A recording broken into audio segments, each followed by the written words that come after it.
for joining us. Welcome in. We'll just give a minute for everybody to settle in. And we just ask that please keep your microphones on mute just until the Q&A session opens up. We will field your questions in the chat, so feel free to ask Crystal any questions in the chat, and we'll get off to the races.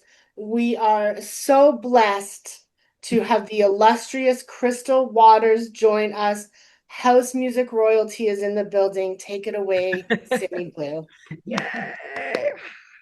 Awesome. Awesome. Thank you so much to everybody coming once again. We're so excited to do this. This is turning into a thing that seems to be working with everybody and people are loving. So we're so excited to have Crystal here today. I just really want to say something about CTB Plus, Change the Beat Plus. It's a special membership program. We obviously, as Change the Beat, we're a nonprofit. We offer all this free stuff to everybody with our remix contests and whatnot. But with Change the Beat Plus, it's a membership, and this is obviously free today for anybody to join. But we do educational interviews, and so if you would like to join, it's only $5.99 a month, and we have special high-level promoters, agents, managers, people in the background who make the stuff happen that we interview also, in addition to our high-level artists that we do for everyone. So feel free to check out what we do with Change the Beat Plus. And other than that, I'm just going to do a little quick intro here to Crystal.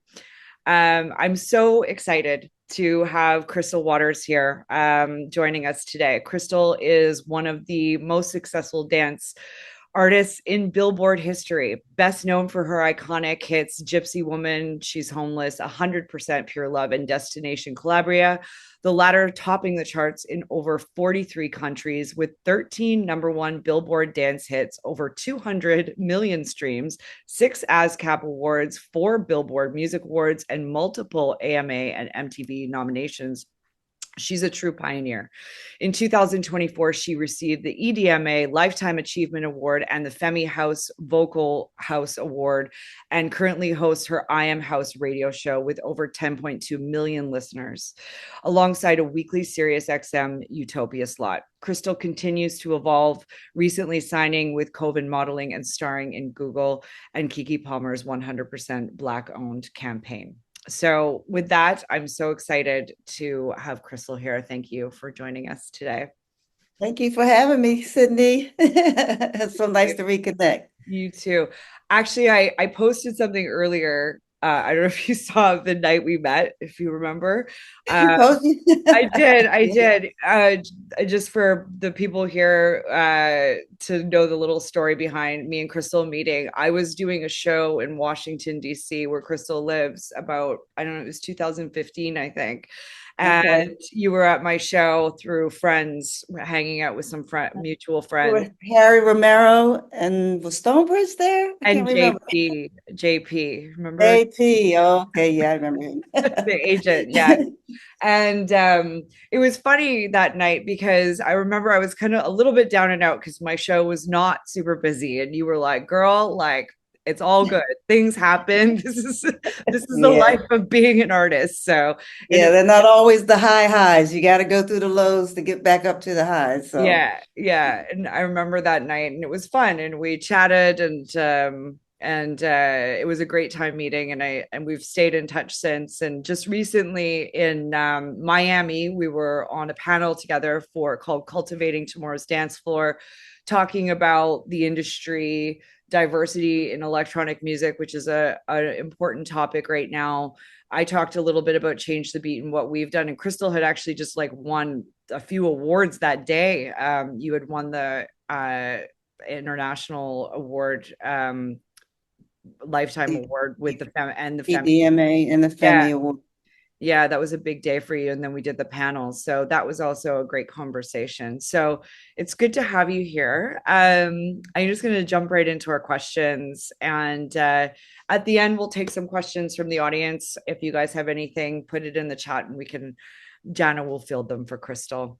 So the first question I'd like to ask is, you've been called one of the most successful dance artists in Billboard history. When you look back at Gypsy Woman and 100% Pure Love, who everybody in this conversation right now could sing the songs in their heads, did you ever imagine the global impact those songs would have had? I had no idea. Especially when writing Gypsy, dance music was so new back then. I thought maybe it'd be, a hit in DC and Baltimore and New York. But to be here 33 years later and have people still play like it's brand new, and now I got the TikTok crowd that's like coming out to see my shows. So just so Yeah, that's popular. great. So no, you never think about that. And I always tell, new artists, I say, it only takes one song. All you need is one to break through. And Yeah. so don't give up, you Yeah. never know. How did Gypsy Woman happen? Like you wrote it and then it was like an album deal, or was it a single deal? Because that was on an album it came out. I remember Make It The Happen. album was put together last minute because the song went so big. It happened because I actually signed with the Basement Boys as a songwriter because I was doing more of a Sade type of thing at the time. This is late 80s. Um, and they really liked my songwriting. So they asked me if I could use my songwriting and put it over these beats, these dance beats. So they sent me some tracks, and the first two tracks I wrote, I think, was Gypsy and Making Happy. So, I was signed to them. They wanted to, use it for other artists on their label, but the more they listened to it, they said, my voice resonated with it. So that was like 87, and in 91 the song finally came out, and it went so big that they had to put an album together. So then that deal went through, and they just basically, I was on the road touring with Gypsy, and they took all my demos, my studio demos, and made it into the album. That's why it's called Surprise, because Oh wow. everybody was surprised. So a lot of those songs were even some of my Sade type songs remixed into dance music. So that's how that happened. Wow. That's incredible. And then I remember 100% storytelling came out. I bought that album. I had that CD. It was one of my favorites. And I just remember the video for 100% Pure Love when it came out. It was so forward thinking and just Mm. just even the imagery and the cinematography and the music video. I mean, that was instantly you saw that music video and you were like, this is going to be a hit. And that was a huge thing for me as a It was a little scary because that video had a lot of firsts because it was all blue. And, yeah, most of the videos had, I don't remember, the 90s was the bright white backgrounds. yeah, And yeah, then they had me in the blonde wig, and we were a little scared, but I think it stood up against the test of time because it came out, it was really unique and new, and I think everybody resonated with it. yeah, yeah. Such a great album. I loved it. Um, and so over the course of your career, you've always championed electronic music and house music. Is that where your roots are from, or do you come from like a more of a musical background where you were Um, uh, championing kind of like everything? I think my background, like I said, I come from a jazz music family. Yeah. My father was a jazz musician and was always jazz, jazz, jazz, jazz. My Yeah. aunt Ethel Waters was a famous jazz singer. So when I started, I was doing more of the jazz thing, like the Sade, and I think that's where my sensibility of songwriting is more of a jazz vocal, which came in with Gypsy. That's why think I kind of stood out a little bit differently from some of the other artists. So that was my background. But once I got into, because I always felt like I wasn't R&B, and I never felt like I was really pop. So I never really kind of felt like I fit in anywhere.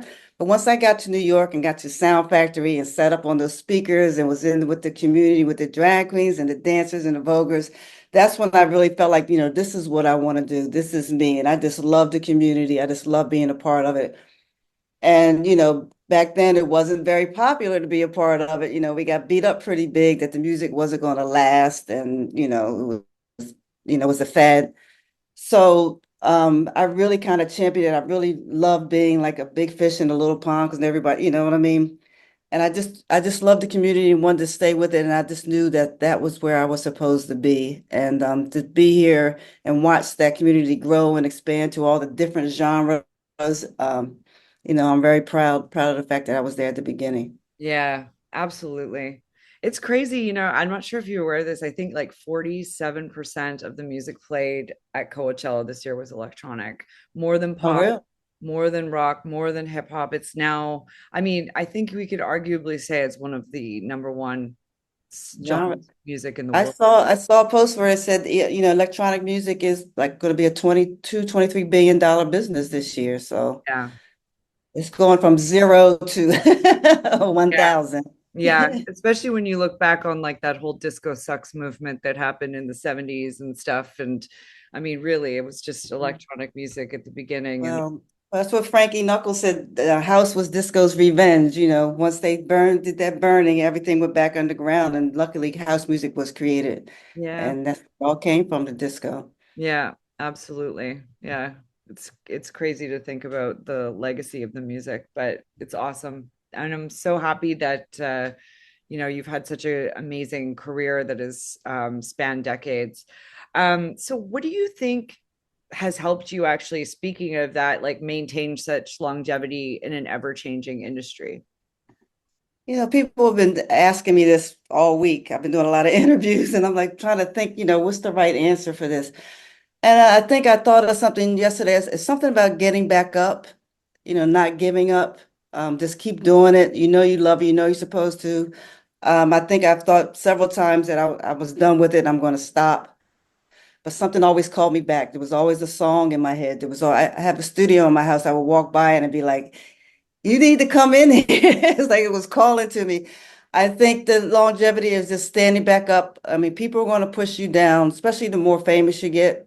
You're going to get a lot of criticism, and it's like not listening to that and I was saying that I'm my own biggest cheerleader. I have to keep telling myself I can do this. This is what I'm doing, and I'm good at it. And it's a constant thing in my head that I have to keep telling myself, to get back up. You can do this, and you're good at this. Yeah, This is what you're here to do. So I think it's a more of a mentality with yourself.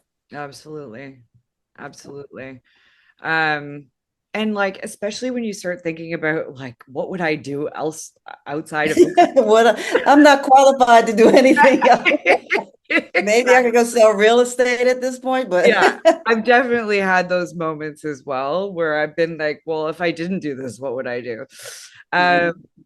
and so another question, like obviously this is a community that we've created with Change the Beat that is mostly female dominated.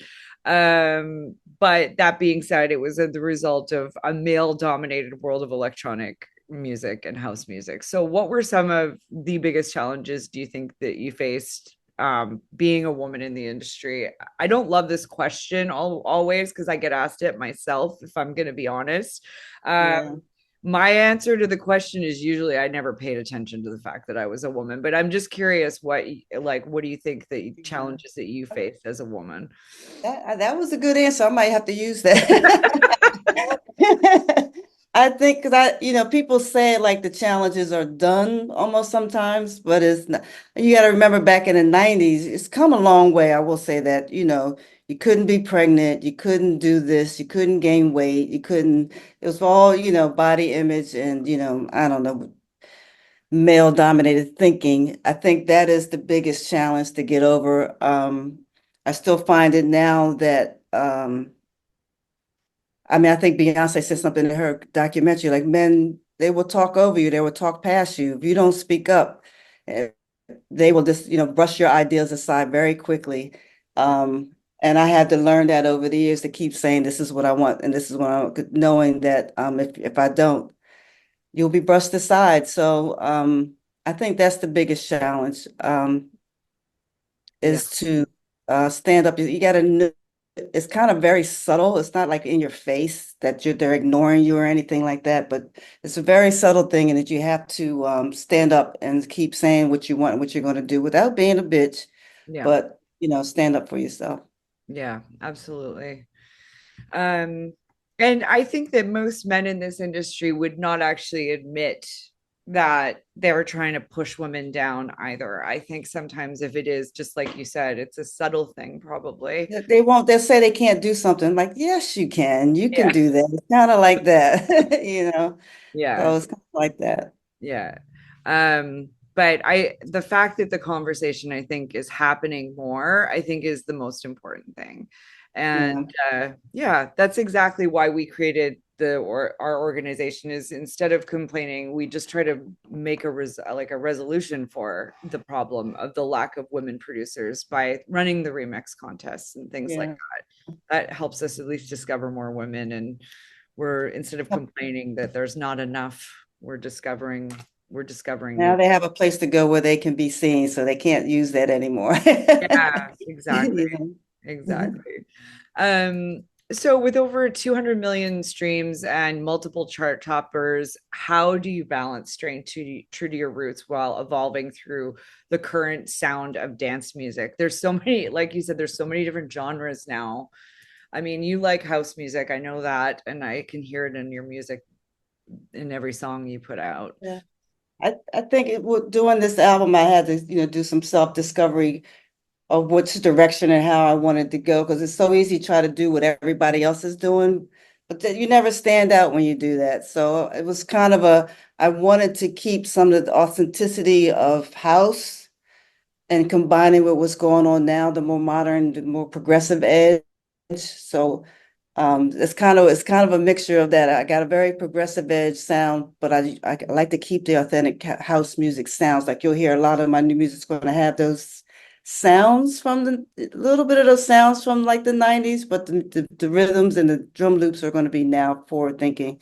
So it's a little of a combination, and that really for me it sits well with me. I get to do what I love, and I can still feel the music, and then I can know that I'm doing something that's current and that's relevant right now. Yeah. And how do you pick the people that you collaborate with? Because I saw that you collaborated with many few on the track we're remixing, and It's a lot. It's a lot of a lot of outreach. I picked many few because with my podcast, I get to hear a lot of new people, and for like a year, everything that they handed in, I loved everything they did. So I had Joe reached out to them, and we collaborated. The first three tracks I loved, and they're the type of people that will go back and forth with me, because I get a lot of people who just want the vocals and want to go run with it, and they don't want to do any back and forth with me. And usually that's where the magic happens, when you go back and forth, I feel. So I'm also looking like for people who are actually producers.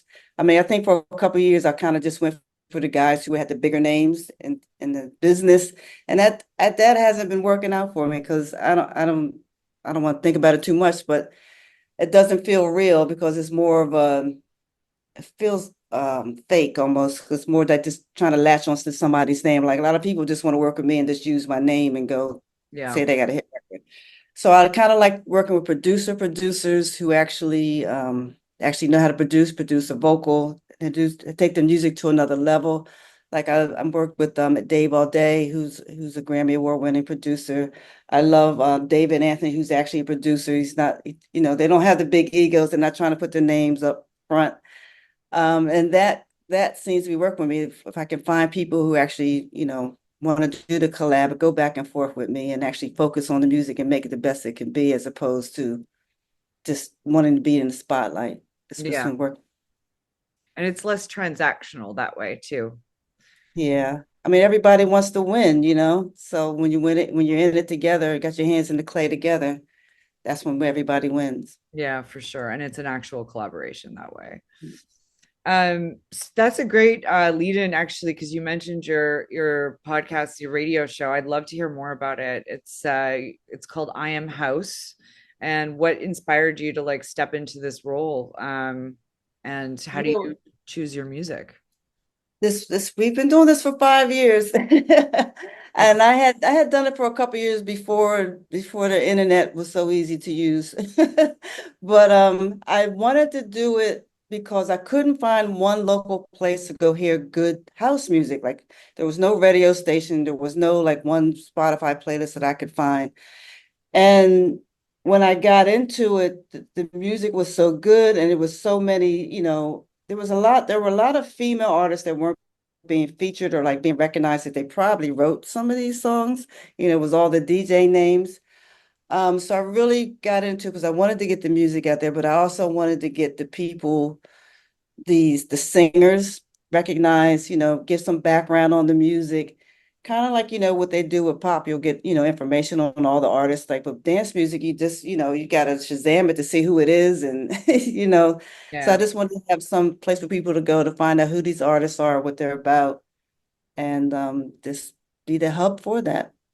It's on Sirius XM I or have a weekly show on Utopia Saturdays, 7 p.m., Sundays and Thursdays, 8 p.m. amazing. And the podcast is available anywhere you can find podcasts. It's on Apple, Pandora. I think we have a Spotify playlist now. It's also on YouTube for people who Yeah. just like to stream off of YouTube. Um, so yeah, and the I Am House is part of the branding thing that I've been trying to do.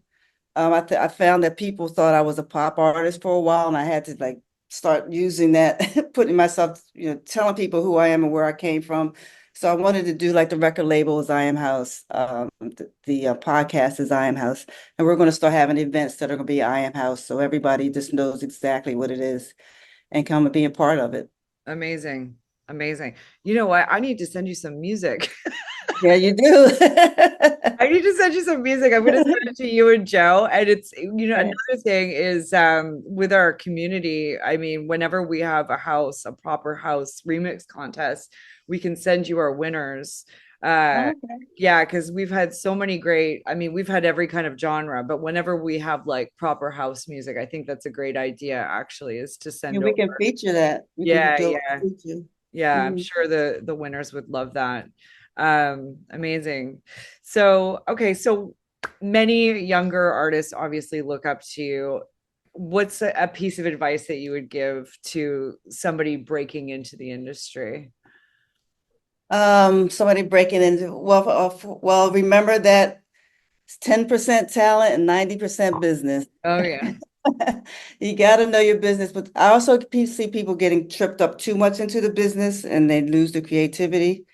Um, so you got to surround yourself with some people that the business side. I know it's hard to get a manager out right away, but you can get a lawyer. I mean, there's lawyers who would do it pro bono or stuff like that. Or there's plenty of websites, there's plenty of workshops that lawyers give. But you got to know the business side and got to know that most of the people you're dealing with are business people. Yeah. Set aside for your creativity, you got to try everything. Don't be afraid to make mistakes. Sometimes you got to sing too high to know that you can't sing that high. You never know unless you try it. So experiment as much as you can and then find that thing that you resonate with and then stick with that. Yeah. That's my Good. And this is why we do change the beat plus, because we last week we had an agent on who was like really high level, and his job was to explain how exactly the steps that you need to take to get an agent. And sometimes we'll have like a manager on. We'd love to have Joe maybe sometime. There And you like, go. yeah. But we can talk about like basically what a manager looks for in an artist when they're first signing an artist. I think that these little things, these little nuggets of information from people in behind the scenes can be helpful to, artists when they're coming into the industry and they're first starting out.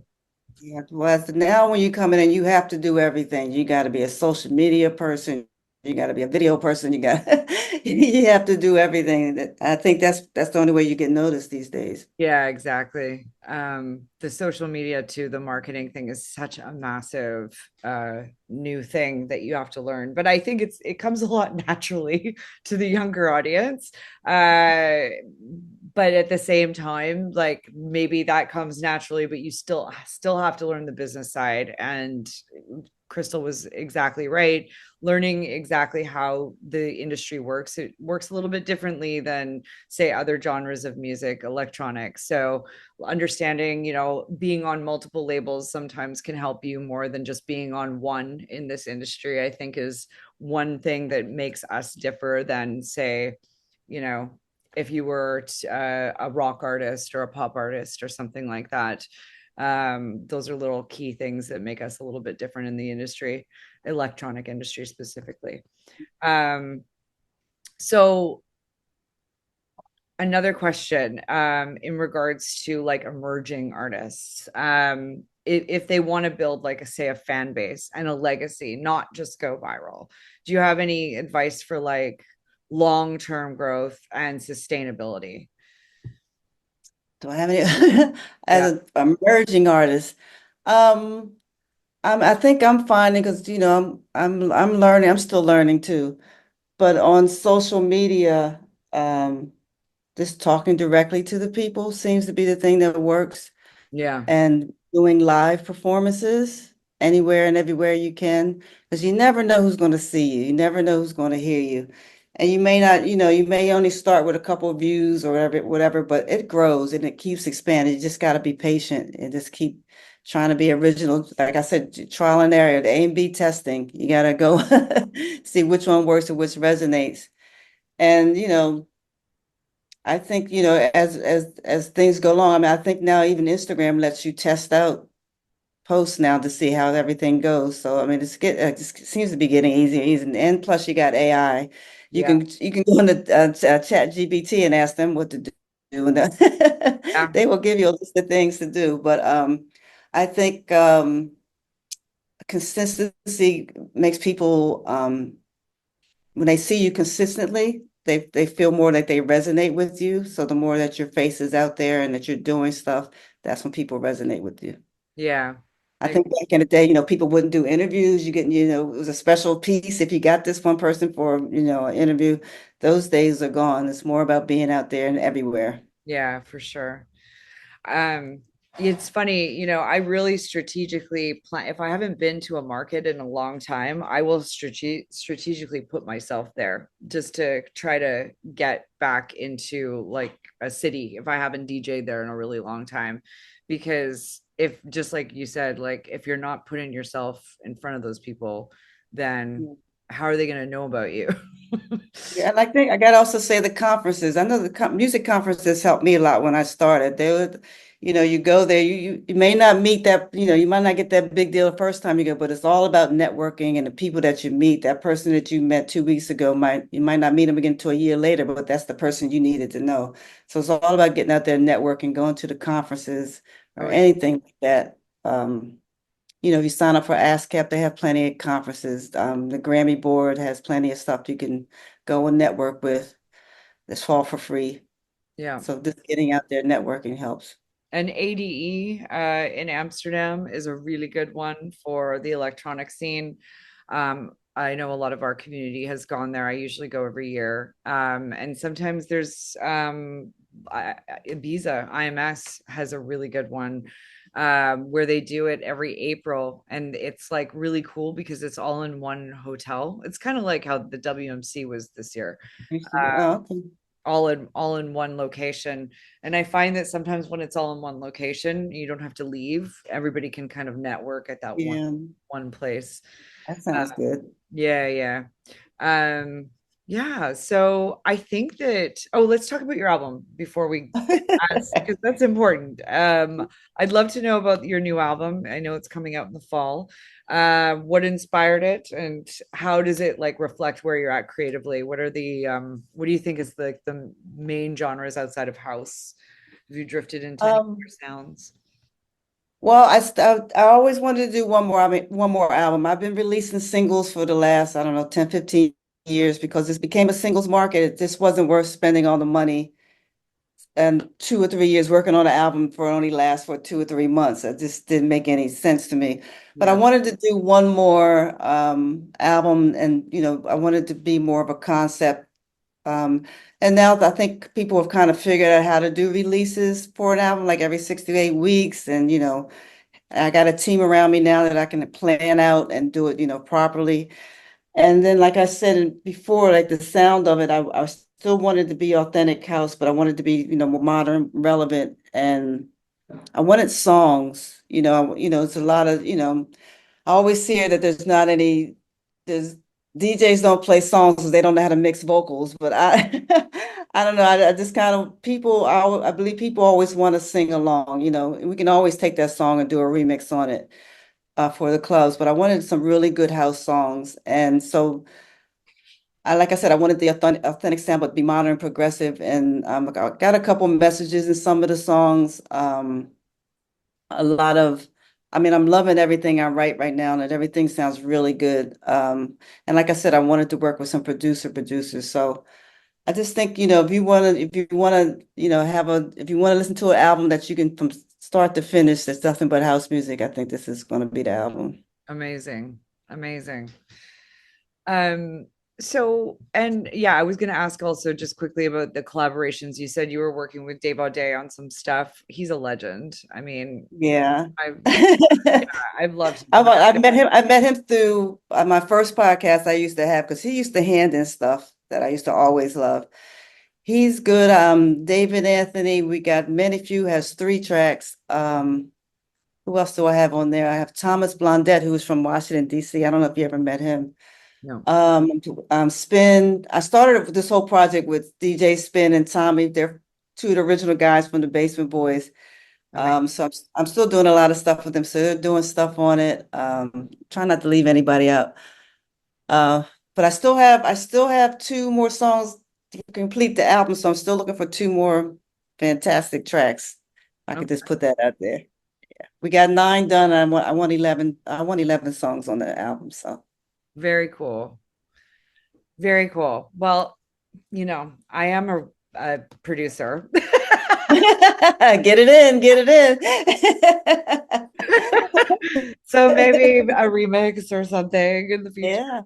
Yeah, hand in a track.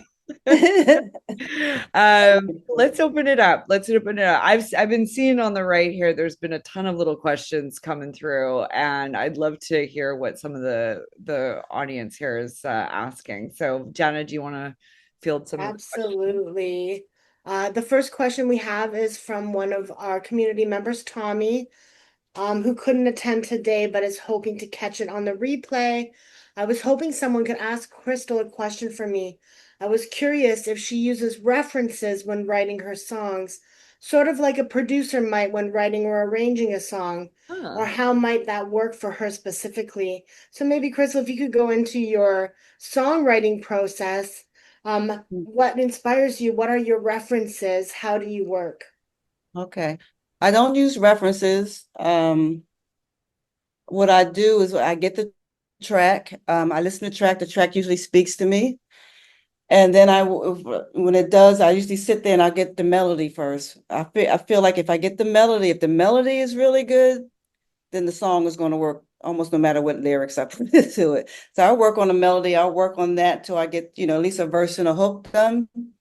And then I'll go away from it for 3 days, 2 or 3 days, and I like to come back to see if it still hits me. And Right. sometimes you think you write the best thing, and it's like you go back, it really sucks.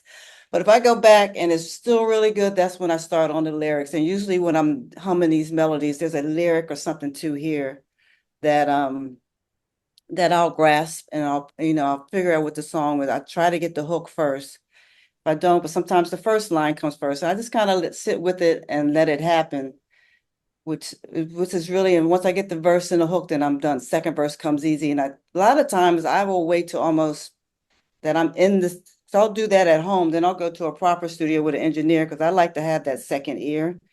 And I'll do the bridge there.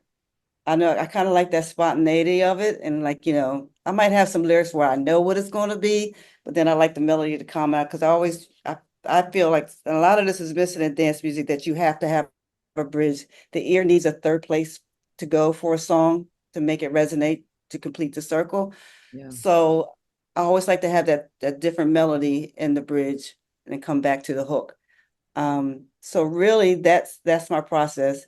I will tell you when I did the Dave All Day track, because I've been trying to work with Dave for 15 years and nothing really worked for us. And I just kind of stared at his name and I just started singing his name. And just started saying Dave All Day, Day All Day. And just from that, the whole hook came. I mean, the song doesn't say Dave All Day, but it just kind of gave me the rhythm. Um, and that's another thing I like to do in songs. I like to switch up rhythm, like to ride the beats is what they call it. So the verse will be one rhythm, the A verse, B verse, we switch up to a different rhythm, then the hook is another rhythm. And usually then the hook, I try to build a rhythm and then you go back and forth. That's really my process. That's cool. That's Yeah. really cool. And that's awesome. No reference, just your own, like your No, own. not on purpose, but sometimes, if you listen to things happen with, people, you listen to a lot of songs, I'm sure, you pick up other sounds, you don't even know it. But That's true. not on purpose, no. Yeah. Very cool. Very cool. Got another question? Yes, Videri would love to know who you have your eyes and ears on right now. New artists, labels, sounds, any favorite current tracks? Oh, I listen to a lot of different stuff. Like I get the podcast, so I listen to a lot of house music. I mean, I like Dolce. I love Oh yeah. Billie Eilish. I listen to a lot of Chris Brown because there's a lot of melodies. I don't know, he has like, I'm doing two melodies, but he's doing like three or four in one song. So I'm listening for the songwriting of it. I'm listening for lyrics. Who else do I like? Um, I think, I like Pink Pony Club. Well, I can't think of her name, but she's got a hit, Espresso. I can't think of her name. Chappell Roan and Sabrina Carpenter. Yeah, Sabrina Carpenter. Very cool. Because I followed her because I follow her vocal coach, Eric. I can't think of Eric's last name. So it was very, because I think people don't realize how much work goes behind vocals and arrangements and how much work you have to do on the back end of doing your vocal exercises. And, it's a lot, little stuff like that. If you focus on that, that teaches you a lot about songwriting. So I like listening to that kind of stuff and how a song is written and all that kind of stuff. But yeah, but those, I listen to all the new pop stuff. I'm a, I'm a radio girl. Yeah. Yeah, very cool. Jana? And Farah would love to know, she's been a fan of your music and aesthetic since Gypsy Woman. She's a filmmaker and filmed a documentary about a married couple. One of their favorite songs is 100% Pure Love. Do you license out your tracks? And who do they reach out to if they do want licensing, the publishing company or the songwriter directly? It depends on the artist, but for me, yes, I do license. It's kind of a bloodline. Publishing is a big part of the music, so make sure you write all your stuff and get your publishing. Yeah. For me, if it's you have to reach out to Universal Music. Depends on what song. Like for Gypsy Woman is Universal Music. 100% is Sony Music.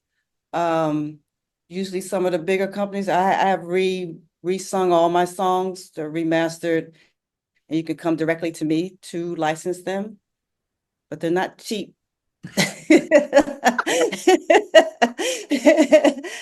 So, you got to remember that, these songs are people's bread and butter, Yeah. So I see a lot of people like they want to do, I don't mind people doing bootlegs if they're not selling it, but I also get a lot of DJs that will take Gypsy and put their name first featuring Crystal Waters and then go try to sell it. And that's when you get a cease and desist. Yeah, for sure. You got to be, thanks for asking, because a lot of people don't ask and they get the cease and desist letters. That's funny. Somebody asked me the other day if I would play their event like on a Thursday night, and they were like, "Can we do a deal?" And I'm like, "I don't do deals." I have Brent. Yeah, exactly. There's no discount code. That's what I tell people. I said I'm all out of discounts this year. I have no more favors left. Yeah, no. Yeah, and Jana, any more questions? Yeah, a couple more. Videri would also love to know if you could sit with any artist and ask them any question, who would it be and what would you ask? Oh, first thing came to mind was Michael Jackson because Oh, the songwriting that came out of him. Plus, he did the music all with his mouth with beatboxes and stuff. And his consistency, he studied his art. He did the vocals, he did the theories, the classes. He got trained with some of the best musicians for his entire life.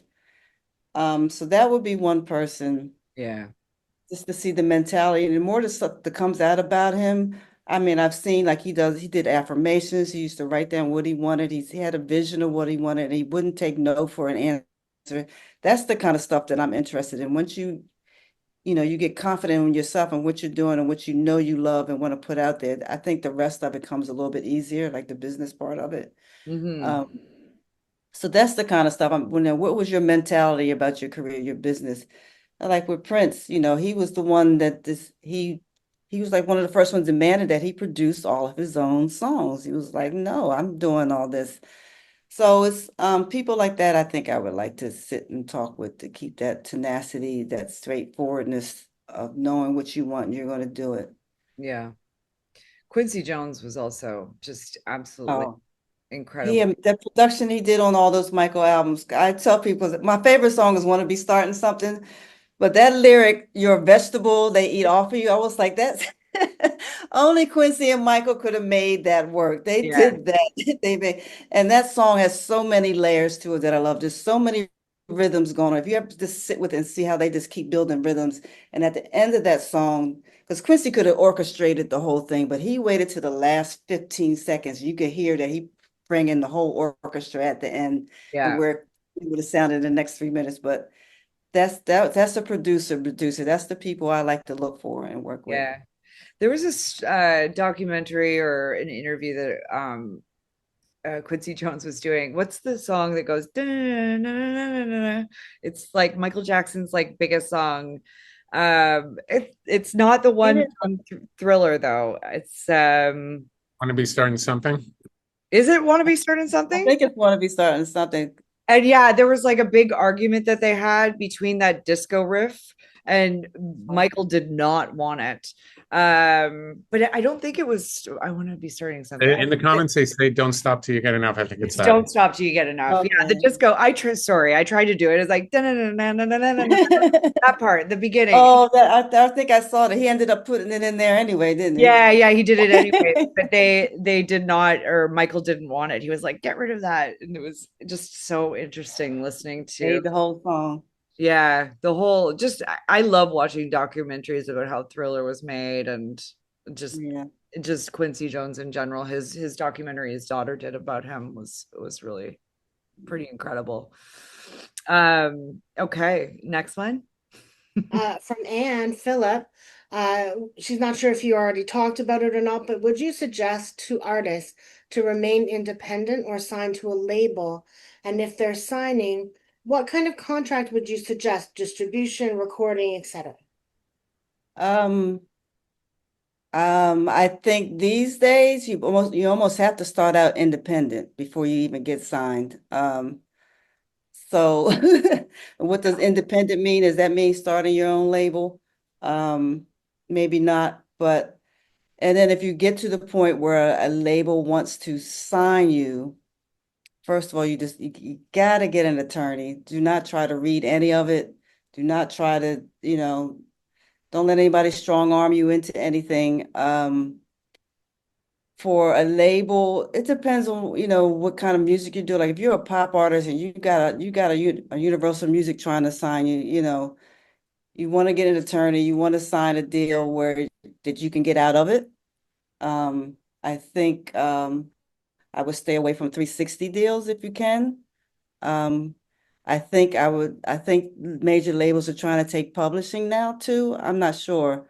But Yeah, those are things, those would be the red flags I would look for if they're trying to take your publishing or trying to take money from everything you make, like from your shows, yeah, merchandise. You don't want anybody in your pocket like that. So that's if you're going major, that's what I would look for. If you're going independent, look for a good distributor. There's someone that's just not going to just put your stuff out, but someone that's going to, you have someone, a contact person there that you can talk to and have conversations with about how it all works and what's the best for you. So that's somebody just is going to take your stuff and just put it out and never talk to you. I wouldn't do that for an independent distributor. yeah. Distributor. Did I answer all the questions? Absolutely. And it's maybe a good segue into I Am House Records. So you have your own record label. I knew Yeah. this because David just did a remix. David Morales just did a remix of To Be Loved that he was playing Uh-huh. at Sunday Mass, and that's how I was familiarized with I Am House Records. Tell me a little bit about your record label, what you're looking for. Are you accepting demos? Yeah, can I get Joe in here with me? My label Absolutely. manager is actually on the call. Yes. But Hi, yes, y'all. IMS Records. Are you there? Yes. So I can we spotlight you. here we go. Joe! That's my label manager. He Howdy. handles all the label stuff because Joe is a legend in the business. I don't know if you want to tell about your background, Joe. Yeah. Yeah, so thank you. Hi, nice to meet you all. I come from a dance music background. I was the dance chart manager for Billboard for about 5 years, doing the club play chart. And then I managed King Street Night Grooves. That was just bought out by Armada for 13 years. Wow. Um, then I managed Kenny Dope's label for about 2.5 years. And then I was approached by Crystal, and my life has not been happier. um she it like we started um signing a lot of different various types of music, from tribal to kind of Afrobeat to pure house to more soulful. Now we've been, in the past couple of years, we've been concentrating on Crystal's self-releases. And but that's, not to say, as she said, we'd love to bring in collaborations and remixes. And eventually, once the album comes out, then we're going to flourish with more releases. Um, and it's called I Am House. It's part of the branding, which includes her tour, her radio show, her mantra. Basically, it's Yeah. basically we are all house, because that's where it comes from. Yeah. Yeah. So Amazing. yeah, good stuff.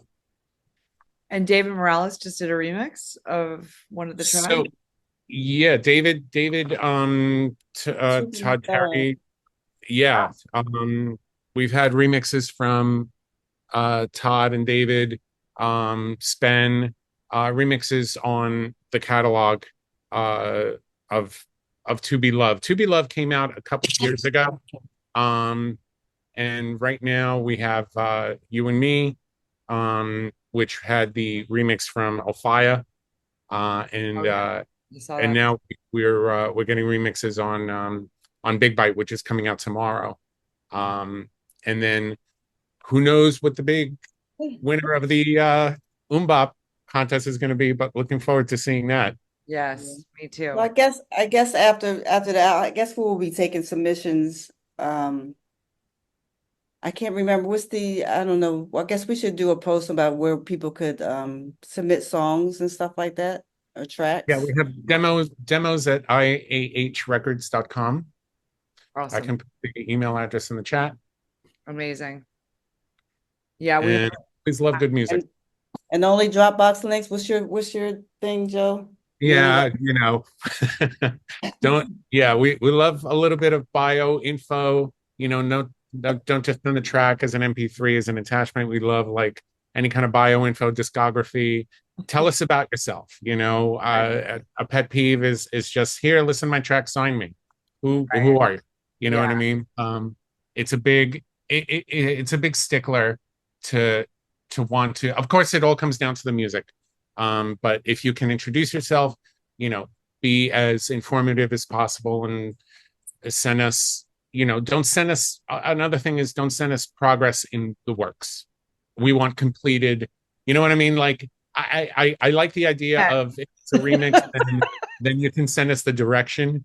But if you're going to send us a demo, make sure it's a completed demo, not something that, Yeah. 100%. and Fox was always great. Yeah, I will 100% back you up on that. I always say to the community, like, just finish the record. Don't send them a half track. Or, to me, like, I mean, I will get it mastered myself, because I don't want to send an unmastered demo to somebody. It's not going to sound loud enough. It's not going to sound like, if the label wants to go and remaster it in the end, it's up to them. I can send them a pre-master and they can remaster it themselves. But when I'm shopping a demo, and I always say this in our workshops, just get it mastered. Like, I mean, it's not expensive to get it mastered anymore. Like, literally, my mastering engineer will do it for like $100. So, I think it's important, when you're shopping a record, because you're competing with so many different producers in this industry at this point. with these record labels are getting so many demos, and you want your demo to sound the absolute best that you possibly can, so you can compete with the other people sending demos, or you want to sound better than them, right? So 100%. yeah. And somebody just said versus self mastery. Yeah, sure. If you can self master it, if you can make it sound good by putting, the ozone mastering on it, then yeah, go ahead. That's fine if you don't want to spend the money on it, but do something so it sounds quality. And it's not like, a half written track or a low, quality soundtrack. And if I may add to that, just also do your homework on the label, because I can't tell you how many times I've gotten demos that were hip hop and they were like, "We love your label." And they send hip hop record or they send like a rock record. And it's like, you obviously don't like our label enough to know what we release, So yeah, there's that. I am how Title. Thank you. It's in the title. Thank you. Thank you very much. Yeah. And just wanted to chime in here really quickly. If you go to changethebeat.ca, on our landing page, there's a free PDF on how to shop your demo that gives you a step-by-step process on everything that you need to do in order to shop your demo to the electronic dance labels. Yes. Good. Label Radar is great for shopping demos as well. Yes, and Track Stack. That's another one. Yeah. It's a great, actually, Jamie Jones created Track Stack because he was so bogged down by the amount of demos that he was getting. And so he literally like partnered with these software guys to create Track Stack. And it has become one of the most popular, next to Label Radar, ways to submit music. I think it's good because the way that we teach our community to shop demos is the old traditional, send an email to the right person. And the way to, we explain how to send a proper email shopping a demo. But that being said, how many of those emails get answered? Sometimes they go into the, spam. Sometimes they just get unanswered. The great thing about TrackStack and Label Radar is that they usually do get reviewed at some point, and they can basically, the artist can just quickly say not for me if they're not interested, or you never know. Like I know several people have had their records signed through those platforms. So they are good ways to submit for sure. Any other final questions for Crystal, Jen? Sure, a couple. One is from Becky, who just wants to know a fun little question. Crystal, you're a legend and one of my biggest heroines. Aww. My question is, if you were an animal, what would you be? Oh, if I was first thing that came to mind was a Scorpio, because I'm a Scorpion. Scorpion. I don't know. That's a good one or not. I would love in my mind to be a puppy dog. If I could be a happy little dog that's trotting down the street, that would make my world. Exactly, because they're filled with love. Yeah. And then finally, what do you do to prepare for a performance? I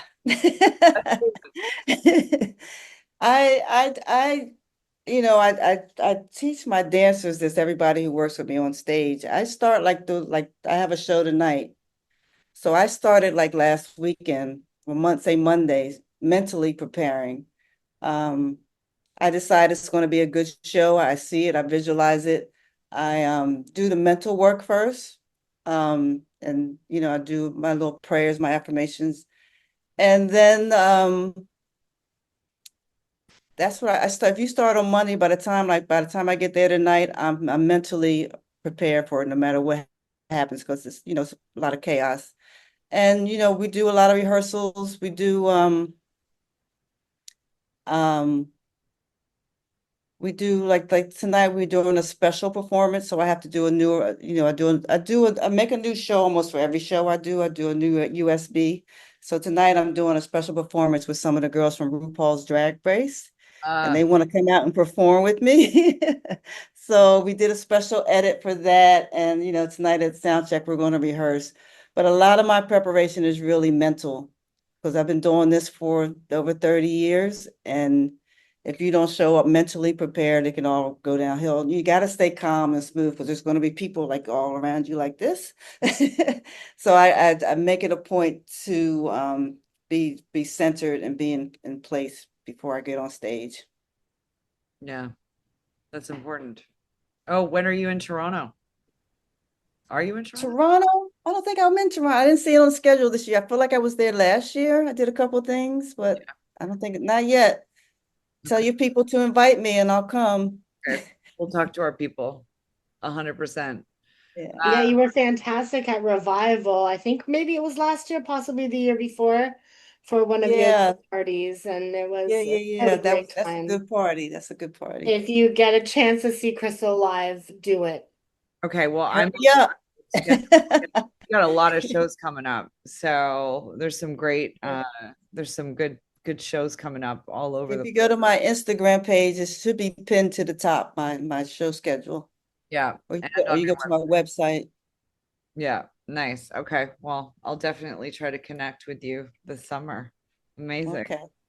Okay, well, this has been amazing. And thank you so much for doing this. We're so happy that we were able to do this. And if anybody has not seen the contest that we have promoted so much over the course of the last couple of weeks, we are running our remix contest right now with Crystal and her new track Mbop, and it's the winner is going to get an official remix on her label and for her new track on her album. So please definitely enter to our community. It's for women and gender expansive artists. Share with anybody that you know is a producer this contest. It's a massive opportunity. There's also unique prizes for it. And thank you so much again, Crystal. It was a great time. All right, thank you. That was fun. Thanks for having me. That was, and thank you, Joe. Thank you so much. Yeah, thank you so much. Awesome. Looking forward to hearing the remixes. Me too. Can't wait. Can't All right, wait. thanks everybody in the community. Right. See you next time, and thank you again, Crystal. It was awesome. Alrighty.